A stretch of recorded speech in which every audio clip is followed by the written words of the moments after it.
I have a feeling I'm gonna need this.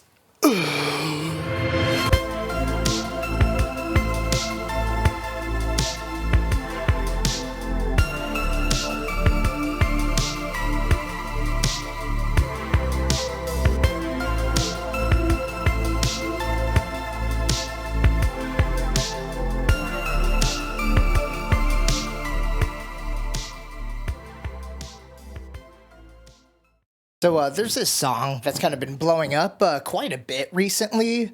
It's this folk song called "Richmond, North of Richmond." I've already heard a little bit of it because of coverage by various people like Ethan Klein of the H3 podcast and Hassan Piker.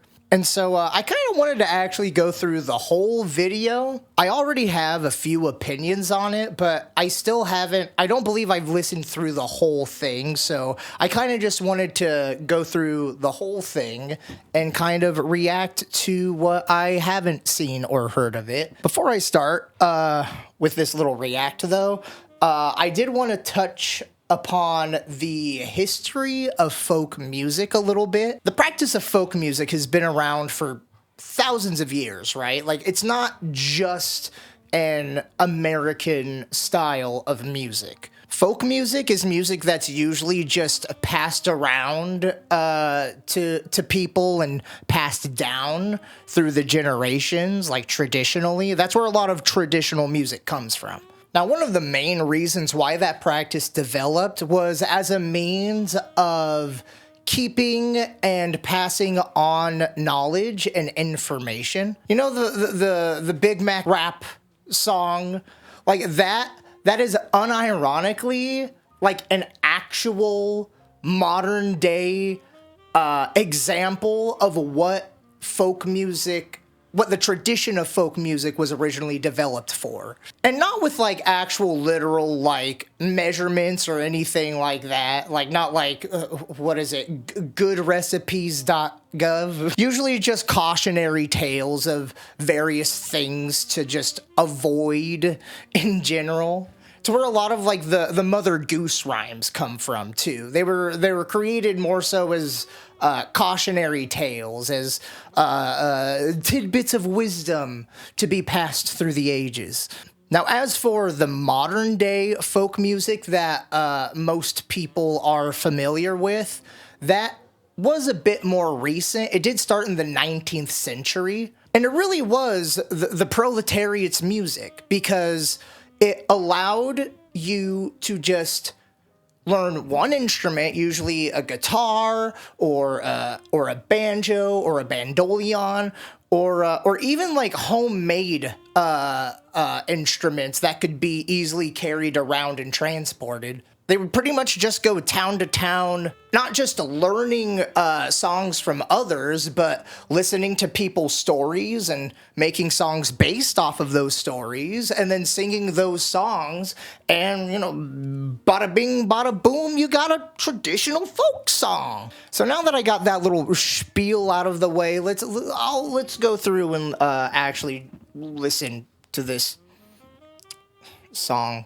I've been selling my soul, working all day, overtime hours for bullshit pay, so I can sit out here and waste my life away, drag back home and drown my troubles away. See, now, this part of the song I don't generally have a problem with. This is actually a pretty traditional practice in an older folk and bluegrass music, where it was quite a lot of the songs were about working class struggles, right? And, you know, this, you know, checks perfectly with that, right?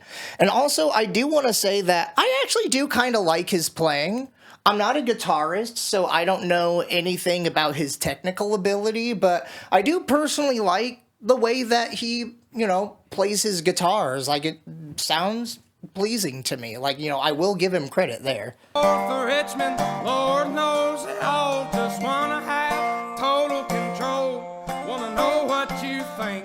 See, again, working class struggles where the, you know, the capitalists are sitting there just exploiting the labor of the workers, right? And they don't chip in any effort or labor whatsoever themselves, and they just keep getting richer and richer. Like, yeah, that perfectly, again, checks out. Like, this is pretty in line with folk music. Wish politicians would look out for minors, and not just minors on an island somewhere.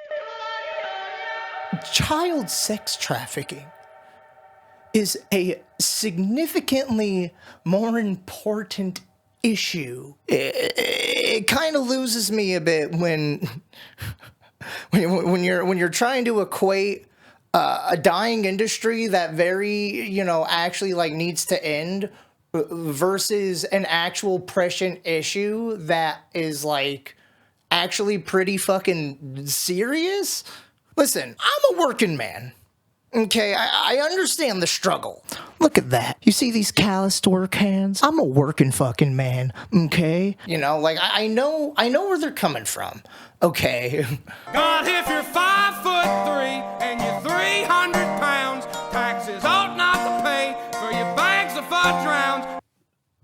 Oh my God, this part fucking gets me.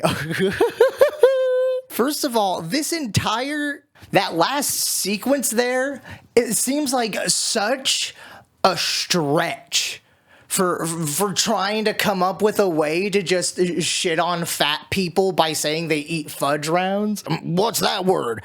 Fucking auged. Your taxes ought to not pay for your bag fudge rounds. This is where the song actually completely starts to detract from folk music, because now it's not a song about the plight of the working man. Now you're actually just shitting on the working man. Now you're making fun of the fucking Young men are putting themselves 6 feet in the ground, 'cause all this damn country does is keep on kicking them down. Now, he is touching on something pretty important here, which is that men's mental health is kind of not taken super seriously. And I'm someone who's struggled quite a bit with my own mental health, you know? I take 1 Prozac a day. Husband's a CPA. Now, I have a feeling, though, that what he's getting at here isn't unfair expectations put onto men, like certain body standards and certain attitudes, certain traditional things like, you know, paying for the meal and doing all the fucking, like, taking a shower. I have a feeling he's more so alluding to the other belief of the we should be forcing unwed women to marry unwed men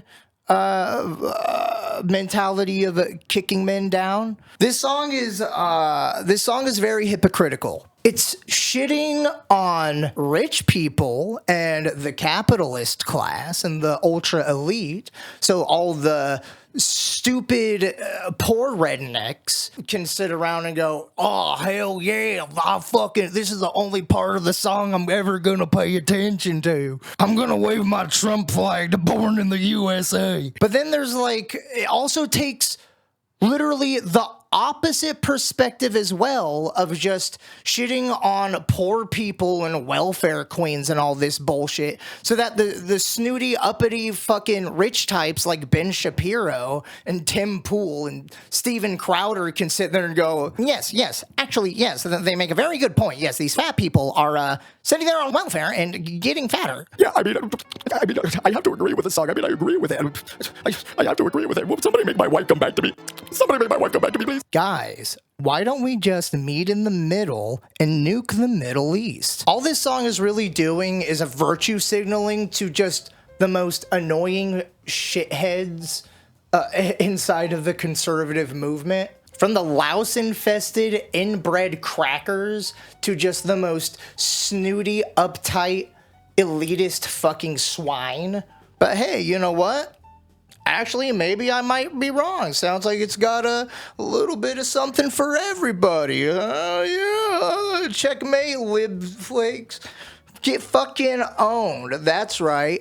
I'm switching sides now. And now that I'm on the other side, I'm gonna expose that I'm wearing slides with socks. So that's a fucking total dub for conservatives. Checkmate, libshits.